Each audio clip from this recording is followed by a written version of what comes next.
So we've been reporting on a possible second Trump-Kim summit for months now. And then the North Korean leader does something to break the diplomatic silence. He heads to China. Now, you might think this isn't a breakthrough where the US is concerned, but in fact this could be the trigger we've been waiting for. I'm Alex Jensen for Korea Now's K-News Today. Remember last year, before the North's chairman Kim Jong-un met South Korean President Moon Jae-in for the first time? He'd just gone to China.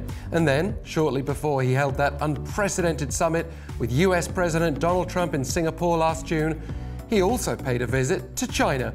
And he went to Beijing just after meeting Trump too. The point being, the story of 2018 tells us that visiting China could well be an important indicator that Chairman Kim is about to do something interesting with South Korea or the US. That could mean Kim visiting Seoul, as he previously vowed to do. But it could also signal a forthcoming Trump summit, if we accept that last year's pattern may be repeated.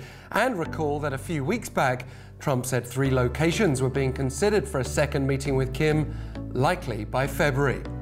So, if anything, this week's development suggests the American president's timeline is on track. As for where, we're still being kept guessing.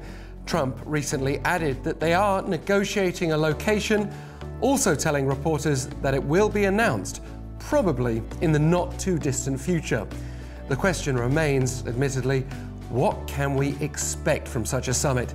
Certainly there will be pressure on Trump to clarify an actual plan for North Korea's denuclearization. He himself seems to be optimistic, insisting, due to the absence of provocations lately, that they're doing very well and that they have a very good dialogue going.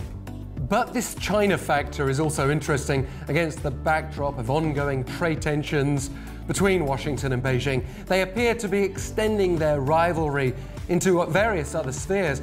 A new space race, perhaps, a battle for Chairman Kim's attention. The reality, of course, is that cooperation with China rather than competition is going to be vital for a successful path towards North Korea's denuclearization. Coordination has so far been too fragmented between China and the North this week, between the Koreas here and there, between the South and the US pretty regularly, but not focused enough. We know the North wants a peace treaty and an end to sanctions, but can the various parties agree on a roadmap? Well, US Secretary of State Mike Pompeo believes real progress is possible, even if he admitted last week that there is lots of work that is left to be done. There have been a few interesting opinions raised in South Korea over the last few days. For example, there's a consensus among government officials and experts that Kim's China trip is a positive, especially so early in the year, which is historically unusual. Seoul's presidential office also said it hopes the exchange between China and North Korea will contribute to the complete denuclearization of the Korean peninsula and establishment of lasting peace. South Korea also seems to be aiming to maintain ties with China, saying it's been kept in the loop by both China and North Korea, while also expressing hope that this week's diplomacy can lead to a second US-North Korea summit and a virtuous circle, rather than the fragmentation I described before. The US will have to be ready for that virtuous circle to additionally lead to a possible first visit by Chinese President Xi Jinping to North Korea this year, the 70th anniversary of Pyongyang-Beijing ties. Perhaps, though, the US should be looking to itself for answers. Another compelling view from South Korea recently came from a security policy advisor, Jong-un.